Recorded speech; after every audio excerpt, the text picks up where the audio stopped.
Kunti na lang.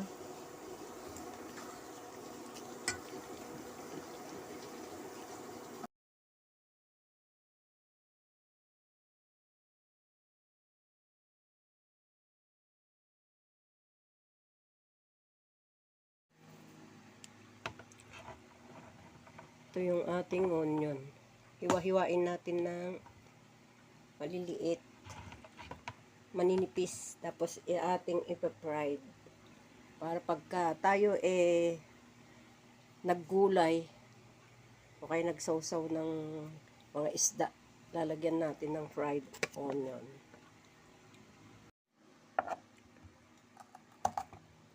Yan, gagawa tayo ng onion. Hiwa-hiwain natin, ipa-fried onion natin.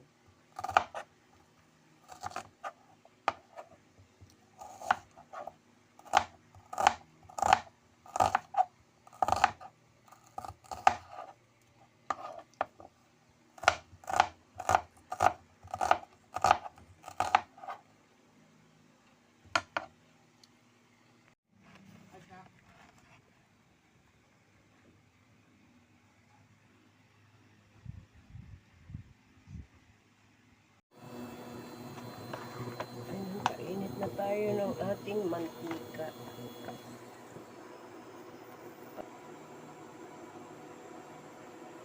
Painitin natin mabuti.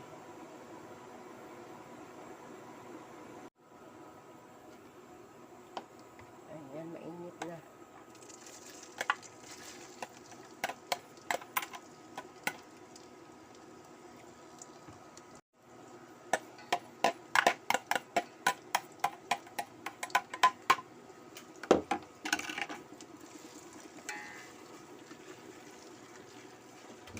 Love you.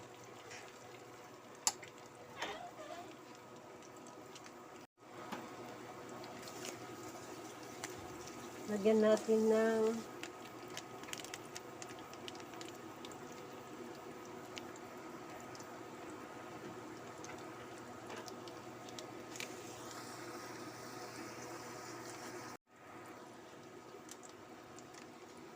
atsuete powder. Lagyan natin konti para maganda yung kulay niya.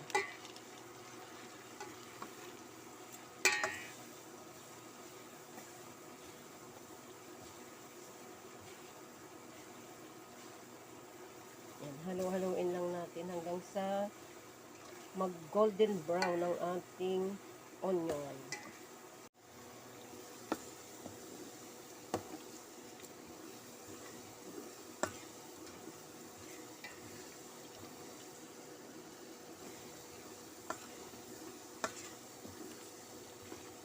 Gumanda-ganda yung kulay niya, naglagay yan ng atsuete powder.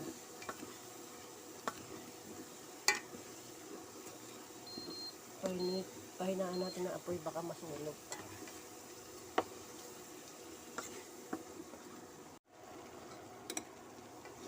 Ayan, malapit na siya.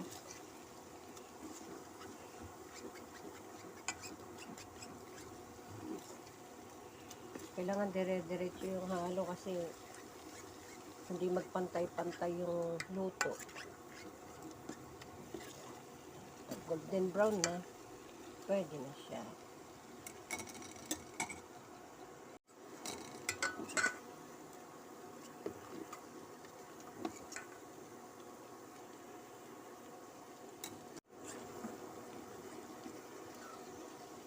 Yan, kunti na lang.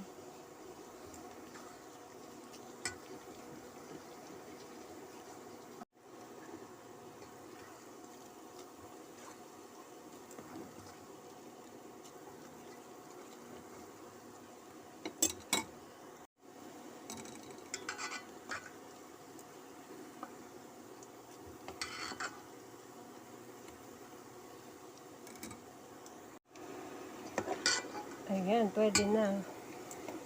Patay na natin, off na natin para yung init ng mantika nakukuha pa niya. Baka masunog.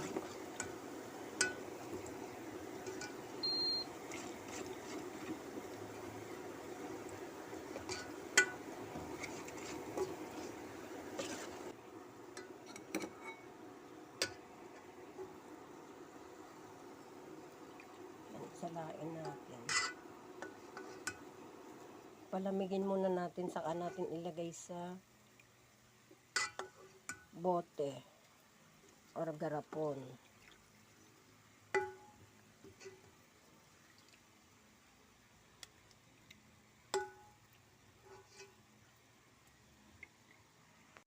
Ayan yung kanyang mantika. Palalamigin natin, saka natin lalagay sa garapon or bote.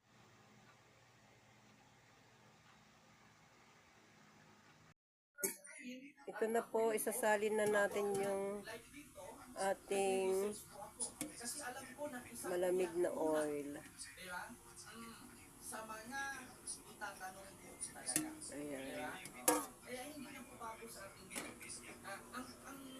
Tapos ilalagay na natin yung ating